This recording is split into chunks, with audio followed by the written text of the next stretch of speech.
my bookshelf, my TBR bookshelf in particular, is very much full. So I can't really get that many books today, but like I just have to go to the bookstore. Like I deserve to go to the bookstore. Okay, I want to get some summer reads. I anticipate my TBR bookshelf dwindling down, and I want to have some good books to like look forward to reading. You know what I'm saying? So if you like content like this, be sure to give this video a thumbs up and don't forget to subscribe for the next one.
I should have got a basket. Like, what? I need to go home because I said I wasn't gonna get that many books, but like, look. This is why I didn't get a basket, but like, okay, I need to get out of here.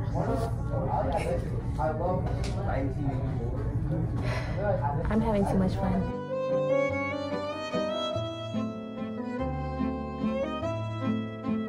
Y'all, the real reason why I came was for this. Wow.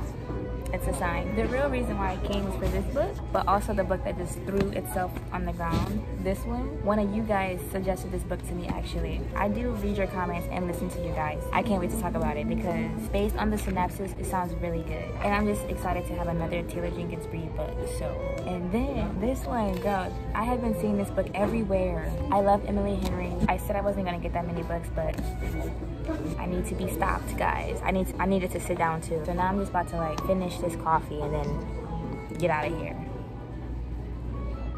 People watching at a bookstore, next level, next level. And people are also watching me, which is very funny. It is what it is. I am having so much fun. This truly is my reward for everything that I've been going through. I'm not even gonna lie. We secured the goods, guys. Have you ever been on a date to Barnes & Noble? I have. Girl, I'm not even gonna lie. I have been on a date to Barnes & Noble and like, it was fun. Now that I'm outside of Barnes & Noble, I see like couples walking in and I'm like, throw back to that time where I went on dates to Barnes & Noble. Would you go on a date to Barnes & Noble? It's funny now, cause like now I don't think I would. Now I'm like, no, let's go out to dinner type. I do like books though. We have to go to Barnes & Noble once we've like gotten to know each other a lot, you know? The first 5 dates cannot be at Barnes & Noble, so. That was just a little, yeah. All right, guys, I am back from Barnes & Noble. Let's talk about the books. And like, I'm going on a book buying ban after this, like for real. My bookshelf, I mean, this is crazy at this point. The first book I picked up is called Ikigai. Ikigai. Girl, I don't know, I'm probably saying this all wrong. I'm gonna look it up to see how to pronounce it. It's this Japanese secret to a long and happy life. Girl. Basically, I want to live a long, healthy, happy life, and I always like to include like a self-help book because I feel like internally sometimes I need some help, okay? And I think it's just good to fill my brain with like positivity and like life-changing material in the morning and like at night, right? Especially in the morning to like start my day off with like the Japanese secret to a long and happy life. Do you want to live longer? Yes, right? Don't we all? Keep super busy. Interesting. Basically, it says, only staying active will make you want to live 100 years.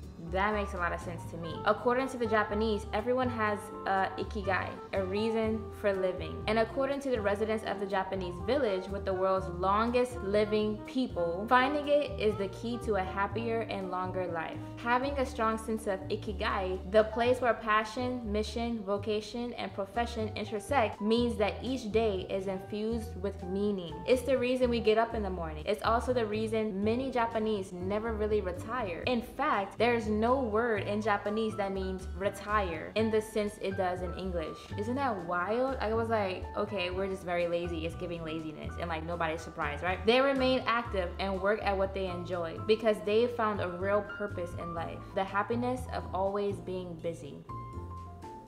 Interesting. Ikigais reveal the secrets to their longevity and happiness. How they eat, how they move, how they work, how they foster collaboration and community, and their best kept secret, how they find the ikigai that brings satisfaction to their lives. And it provides practical tools to help you discover your own ikigai, because who doesn't want to find happiness in every day, right? And then it says, what's your ikigai? What's your reason for living, basically? And I was like, this is a great addition to my self-help collection, right? Living a long, happy, healthy life. Let's learn from the Japanese. We already talk about their skincare. Let's talk about their lifestyle, right? So anyway, that was the first book I picked up. Then I got this book, One True Loves by Taylor Jenkins Reid. Someone recommended this book to me, and so naturally I had to get it. Like I said I would, okay? Let's talk about what this book is about. It says a breathtaking new love story about a woman unexpectedly forced to choose between the husband she has long thought dead and the fiance who has finally brought her back to life. Girl, the play on words is just so amazing. In her 20s, Emma Blair married her high school sweetheart, Jesse. They built a life for themselves, far away from the expectations of their parents and the people of their hometown in Massachusetts. Girl, I would not want to live there because I can't even say that. They travel the world together. Emma as a freelance writer, Jesse as a production assistant on nature documentaries, living life to the fullest and seizing every opportunity for adventure. On their first wedding anniversary, Jesse is on an assignment when his helicopter goes missing over the Pacific. No, Jesse, no! Just like that, Jesse is gone forever. Emma quits her job and moves home in an effort to put her life back together. Years later, now in her 30s, Emma runs into an old friend, Sam, and finds herself falling in love again. Yay, Emma! We already know what this is leading, right? When Emma and Sam get engaged, it feels like Emma's second chance at happiness, naturally. That is, until Jesse is found! First of all, yay, Jesse is alive, but like, oh my god, this girl's engaged now. Girl, I was like, okay, I gotta get this book, I gotta read it. He's alive. And he's been trying to come home to her all these years. That is so beautiful.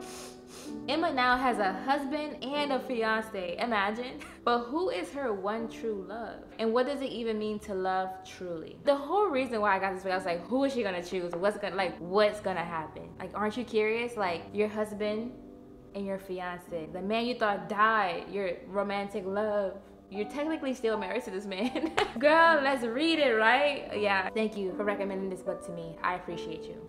The other book I got, highly anticipated novel for me. This one, yes, another Emily Henry novel. The last time I read an Emily Henry novel was also last summer. So it's giving. I don't know what it is about her writing, but it always puts me in a good summer mood, especially Happy Place. That was one of my top books of the year last year. If you haven't seen my end of the year book tag video, that book was like on the list. So anyway, I absolutely love that book and I like her writing, Emily Henry's, so I got it, okay? Funny story. What is this about? Girl, I really don't even know. It said, it's a funny story. Daphne always loved the way her fiance Peter told their story. How they met on a blustery day, fell in love, and moved back to his lakeside hometown to begin their life together. He really was good at telling it, right up until the moment he realized he was actually in love with his childhood best friend, Petra. No, that's funny.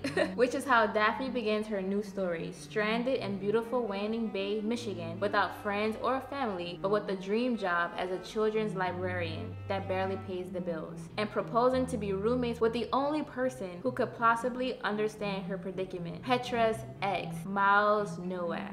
So we have a bunch of exes together. Miles is exactly the opposite of practical, buttoned-up Daphne, whose co-workers know so little about her, they have a running bet that she's either FBI or in witness protection. The roommates mainly avoid one another until one day, while drowning their sorrows, they form a tenuous friendship and a plan. If said plan also involves posting deliberately misleading photos of their summer adventures together, well, who could blame them? But it's all just for show, of course, because there's no way Daphne would actually start her new chapter by falling in love with her ex-fiance's new fiance's ex. Girl, this, I don't know. Have you read this book? Like, what are your thoughts on it? The other book I got was this one. This summer will be different. I just needed a summer book. This is screaming summer beach sunset vibes, right? Right? I've never read a novel by this person, but it's a signed copy. Lucky me, lucky me. Let's see the signature. Look at that. She signed it. Thank you, Carly. Let's talk about what this book is about. It says, this summer, they'll keep their promise. This summer, they won't give in to temptation. This summer will be different. Lucy is the tourist vacationing at a beach house on Prince Edward Island. Felix is the local who shows her a very good time. I want to go to a beach house. Anyway, let me stay on track. Felix is the local, right? So the only problem is Lucy doesn't know he's her best friend's younger brother, okay? Lucy and Felix's chemistry is unreal, but the list of reasons why they need to stay away from each other is long, and they vow to never repeat that electric night. Ooh, it's easier said than done. Each year, Lucy escapes to Prince Edward Island for a big breath of coastal air, fresh oysters with her best friend, Bridget. I love that. I want to have like an escape home, but let's keep going. Every visit begins with a long walk on the beach beneath soaring red cliffs and a golden sun. And every visit, Lucy promises herself she won't wind up in Felix's bed again.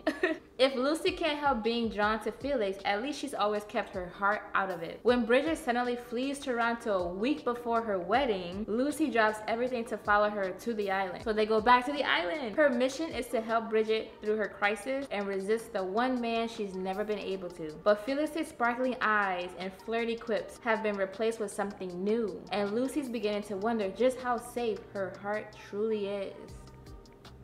What does that mean? Yeah, this is her newest release, right? I said I wasn't gonna get that many books, guys. I said I wasn't. And like, really, this isn't that bad. But this is not gonna fit on my bookshelf, but still, I'm happy with these purchases. Like, I couldn't avoid getting these books. Like, there was no way, no way. So anyway, thank you guys for tagging along with me at Barnes & Noble. If you like this kind of stuff, be sure to subscribe and like the video. Leave a comment. Which book have you read before? Are there any other books that you think I should read? Like, what are your thoughts? I will see you guys in the next reading video. Bye-bye.